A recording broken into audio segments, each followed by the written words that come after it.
ನಾಡಿನ ಸಮಸ್ತ ನಾಗರಿಕರಿಗೆ, ಈ ಜಿಲ್ಲೆಯ ನಾಗರಿಕ ಬಂಧುಗಳಿಗೆ, ವಿಶೇಷವಾಗಿ ನನ್ನ ಕ್ಷೇತ್ರದ ಎಲ್ಲ ಮತದಾರ ಬಂಧುಗಳಿಗೆ, ನಾಗರಿಕ ಬಂಧುಗಳಿಗೆ ಎಲ್ಲರೂ ಕೂಡ 76ನೇ ಗಣರಾಜ್ಯೋತ್ಸವದ ಶುಭಾಶಯಗಳನ್ನು ಕೋರ್ತಾ, ತಮಗೂ ಕೂಡ ಶುಭಾಶಯಗಳನ್ನು ಕೋರ್ತಾ ಇವತ್ತು ಬಹಳ ವಿಜೃಂಭಣೆಯಿಂದ, ಭಕ್ತಿಯಿಂದ ಇಡೀ ನಾಡಿನಲ್ಲಿ, ಇಡೀ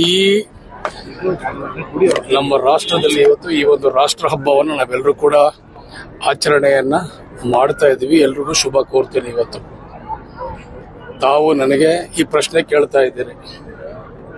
ನಾನು ಒಬ್ಬ ರೈತನ ಮಗ, ನಿಮಗೆ ಸತ್ಯಾಂಶ ಏನೂ ಗೊತ್ತಿಲ್ಲ. ತಾವೇನು ಬೇರೆಯವರೇನೋ ಹೇಳ್ತೀರಿ, ಅವ್ರಿಗೆಲ್ಲ ತಾವೆಲ್ಲರೂ ಕೂಡ ಮಾಧ್ಯಮದಲ್ಲಿ ಪ್ರಸಾರ ಮಾಡಿದ್ದೀರಿ. ನನಗೆ ಬಹಳ ನೋವಾಯಿತು.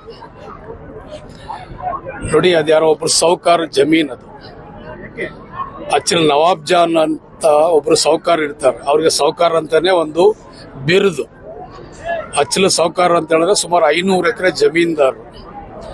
ಅವರೆಲ್ಲವೂ ಕೂಡ ಬೇರೆ ಬೇರೆ ರೀತಿಯಲ್ಲಿ ಹಂತ ಹಂತವಾಗಿ ಜಮೀನು ಕಳ್ಕೊಂಡು ಸುಮಾರು 100 ಎಕರೆ 125 ಎಕರೆಗೆ ಬರ್ತಾರೆ. ಸುಮಾರು ವರ್ಷಗಳಿಂದ ನಮ್ಮ ರೈತರು ಜಮೀನನ್ನ ಟೆನೆನ್ಸಿನಲ್ಲಿ ಹಾಕೊಳ್ತಾರೆ.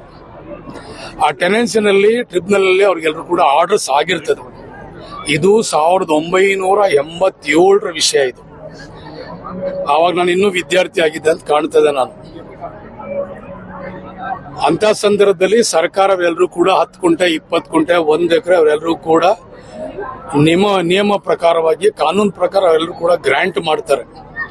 ಅವರೆಲ್ಲರೂ ಕೂಡ ಬೇರೆ ಬೇರೆಯವರು 4 ಎಕರೆ 3 ಎಕರೆ 2 ಎಕರೆಲಿ ಪೊಸಿಷನ್ ಅಲ್ಲಿ ಜಾಸ್ತಿ ಇರ್ತಾರೆ. ಟೆನೆನ್ಸಿನಲ್ಲಿ ಅವರೆಲ್ಲರೂ ಕೂಡ ಅವ್ರಿಗೆ ಆಗಿರುವಂತದ್ದು ಕಡಿಮೆ ಇರ್ತದೆ. ಅವರು ಕೋರ್ಟ್ ನಲ್ಲಿ ಅಪೀಲ್ ಹೋಗ್ತಾರೆ, ಹೋರಾಟ ಮಾಡ್ತಾರೆ.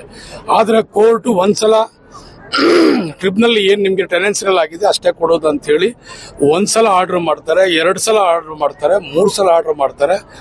ಅಷ್ಟು ದಿನಗಳ ಸಮಯದಲ್ಲಿ ಒರಿಜಿನಲ್ ಓನರ್ ಸಾಹುಕಾರರು ತೀರೋಗ್ಬಿಡ್ತಾರೆ. ಲ್ಯಾಂಡ್ಗೆ ಯಾರ್ಯಾರು ಟೆನೆನ್ಸಿಲ್ ಅಪ್ಲೈ ಮಾಡಿರ್ತಾರೆ ಅವರು ತೀರೋಗ್ಬಿಡ್ತಾರೆ. ಅವ್ರ ಮಕ್ಕಳಿರ್ತಾರೆ, ಇವ್ರ ಸಂಬಂಧಿಕರು ಇರ್ತಾರೆ. ಆ ಸಂಬಂಧಿಕರೆಲ್ಲರೂ ಕೂಡ ಈ ಜಮೀನ್ ಮೇಲೆ ಕೇಸ್ಗಳು ಹಾಕೊಳ್ತಾರೆ. ಪೊಸಿಷನ್ ಅಲ್ಲಿ ರೈತರು ಕೂತ್ಕೊಳ್ತಾರೆ. ಬೇಕಾದಷ್ಟು ರೀತಿಯಲ್ಲಿ ವ್ಯಾಜ್ಯಗಳು ಪ್ರಾರಂಭ ಆಗ್ತದೆ. ಯಾರ್ಯಾರೋ ಇದಕ್ಕೆ ತೀರ್ಮಾನಗಳನ್ನ ಕೂತ್ಕೊಳ್ತಾರೆ. ಸಾಕಷ್ಟು ಪಂಚಾಯತಿ ಮಟ್ಟದಲ್ಲಿ ತೀರ್ಮಾನಗಳು ಆಗ್ತವೆ. ಆದ್ರೆ ಗೊಂದಲ ಆಗಿ ಇದು ತೀರ್ಮಾನ ಆಗಲ್ಲ. ನನಗೆ ಇದನ್ನ ಬಂದು ನೀವು ಸ್ಥಳೀಕರು ಏನಾದ್ರು ಮಾಡಿದ್ದನ್ನು ತೀರ್ಮಾನ ಮಾಡಿ, ನೀವು ನಮ್ಮ ಒಬ್ಬ ಸಮುದಾಯದ ನಾಯಕರಾಗಿದ್ದೀರಿ ಅಂತ ಹೇಳಿ ನನಗೆ ನಮ್ಮ ಮುಸಲ್ಮಾನ್ ಬಾಂಧವರು ಕೇಳ್ತಾರೆ. ನಾನು ರೈತರಿಗೆ ಕರೆದು ಕೇಳಿದಾಗ, ಹೌದು ಸ್ವಾಮಿ, ನಾವೆಲ್ಲ ಹೋರಾಟ ಮಾಡಿದ್ವಿ, ಟೆನೆನ್ಸಿಲ್ ಆಗ್ಬಿಟ್ಟಿದೆ, ನಾವೆಲ್ಲ ಅಪೀಲ್ ಹೋದ್ವಿ, AC ಗೆ DC ಗೆ ನ್ಯಾಯಾಲಯಗಳಿಗೆಲ್ಲ ಹೋರಾಟ ಮಾಡಿದ್ವಿ, ಏನೂ ಆಗ್ಲಿಲ್ಲ, ತಾವೇನು ಹೇಳ್ತೀರಾ?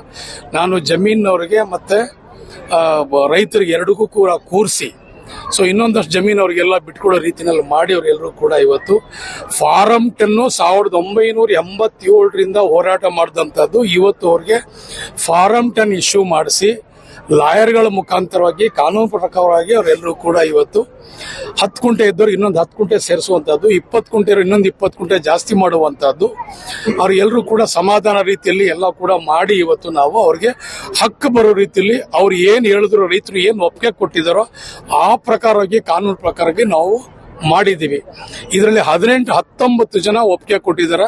ಇನ್ನು 4 ಜನ ಯಾವುದೋ ಸಂಘ ಸಂಸ್ಥೆಗಳಿಗೆ, ಯಾರೋ ರೋಲ್ ಕಾಲ್ ಗಿರಾಕಿಗಳಿಗೆ ಕಟ್ಕೊಂಡು, ಇಲ್ಲ ನಮ್ಗೆ ಇನ್ನೂ ಹೆಚ್ಚಿಗೆ ಬರಬೇಕು, ಅದು ಬರಬೇಕು, ನೀವು ಇದನ್ನು ಮಾಡಿ ಅದನ್ನು ಮಾಡಿ ಅಂತ ಹೇಳಿ ಇವತ್ತು ಅಪಪ್ರಚಾರ ಮಾಡಿಕೊಂಡು ತಿರುಗ್ತಾ ಇದ್ದಾರೆ. ಇದು ಸತ್ಯಾಂಶ. ಇದು ನಾನೊಬ್ಬ ರೈತನ ಮಗ, ನನಗೂ ಸಾಕಷ್ಟು ಜಮೀನಿದೆ.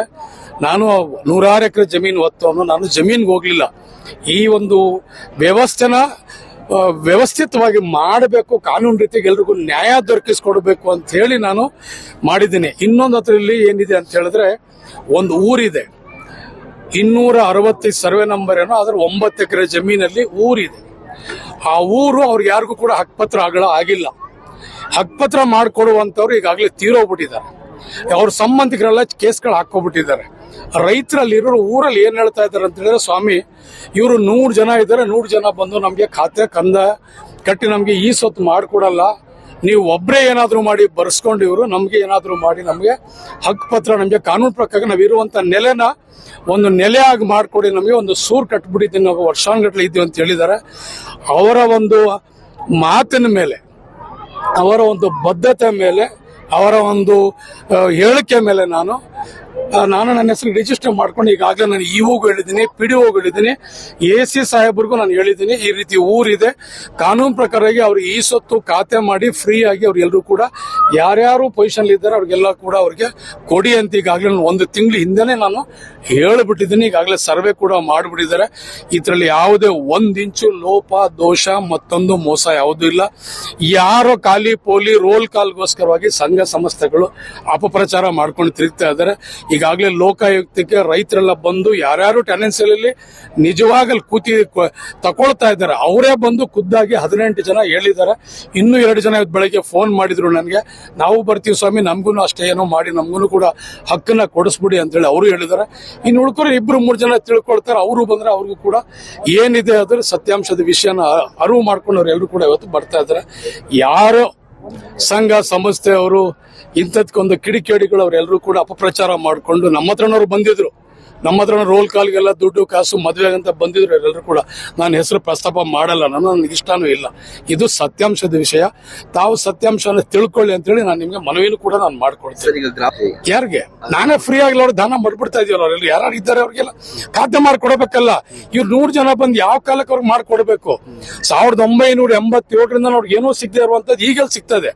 ಯಾವಾಗ ಬರ್ತಾರೆ? ಹಾಸನದಲ್ಲಿ ಕೆಲವರು ಅವರೇ, ಬೆಂಗಳೂರಲ್ಲಿ ಕೆಲವರು ಅವರೇ, ಮಂಡ್ಯದಲ್ಲಿ ಅವರೇ, ಮೈಸೂರಲ್ಲಿ ಅವರೇ. ಇವ್ರು ಇಡೀ ವಂಶಕರು ಬಂದ್ಬಿಟ್ಟು ಸೈನ್ ಮಾಡಕ್ ಸಾಧ್ಯ, ಜಂಟಿನಲ್ಲಿ ಇದೆ ಎಲ್ಲಾನು ಕೂಡ. ಸೊ ಅದಕ್ಕೋಸ್ಕರ ನಾನು ಅದನ್ನ ಟ್ರಾನ್ಸ್ಫರ್ ಮಾಡಿ ರೈತರ ಹೇಳಿಕೆ ಮೇಲೆ ನಾನು ತಗೊಂಡಿರೋದು. ಅದೊಂದು ಸರ್ವೆ ನಂಬರ್. ನಾನು ಊರನ್ನ ಅವ್ರಿಗೆ ಹಕ್ಕು ಕೊಡಿಸ್ಬೇಕು, ಅವ್ರಿಗೆ ಶಾಶ್ವತವಾದಂತ ನೆಲೆ ಕೊಡಿಸ್ಬೇಕು ಅಂತ ಹೇಳಿ ನಾವು ಮಾಡಿದ್ದೀವಿ. ಇದಕ್ಕೆ ಸಾಕ್ಷಿ EO ಇದ್ದಾರೆ, ಅಥವಾ ಕನಕಪುರ EO ಇದ್ದಾರೆ, PDO ಈಗಾಗಲೇ ನಾನು 3 ಸಲ ಸರ್ವೆ ಮಾಡಿದ್ದಾರೆ.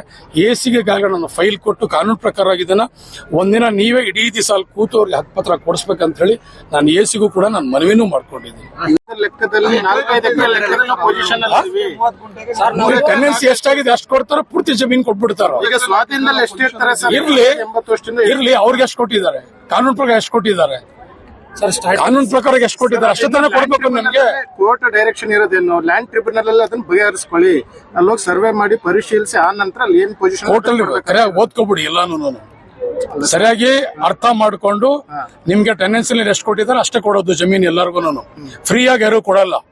ಇದು ಗೋಮಾಳ ಲ್ಯಾಂಡ್ ಅಲ್ಲ, ಯಾರ್ದೋ ಪಿತ್ರಾಜಿ ಸ್ವಸ್ಥತೆಗೆ ಯಾರಿಗೂ ನಾನು ಹಕ್ಕು ಪಡಿತೀನಿ ಅಂತ ಹೇಳಿದ್ರೆ ಸಾಧ್ಯನೇ ಇಲ್ಲ. ಅದು ನಿಮ್ಗೆ ಕೇಳಿ ಹೇಳ್ತೀನಿ, ನೀವು LRF ಎಷ್ಟಾಗಿದೆ ಅಷ್ಟಕ್ಕೆ ಮಾತ್ರ ಇರ್ಬೇಕು ತಾನೆ, ಅಷ್ಟಕ್ಕೆ ಮಾತ್ರ ಇರ್ಬೇಕು. 100 ಎಕರೆ ಕೊಡಿ, 4 ಎಕರೆ ಕೊಡಿ, ಯಾರು ಕೊಡ್ತಾರೆ? ಗೋಮಾಳನ ಸರ್ಕಾರಿ ಜಮೀನ ಯಾರು ಸೊತ್ತದು? ಯಾರ್ದೋ ಸೊತ್ನವ್ರು ಅವರು ಇದ್ದಾರಲ್ಲ, ಅವರು ಜೀವಾಗಿದ್ದಾರಲ್ಲ, ಅವರು ವಂಶಕರಲ್ವಾ, ಅವ್ರಿಗೆ ಮಕ್ಳಿಲ್ವಾ?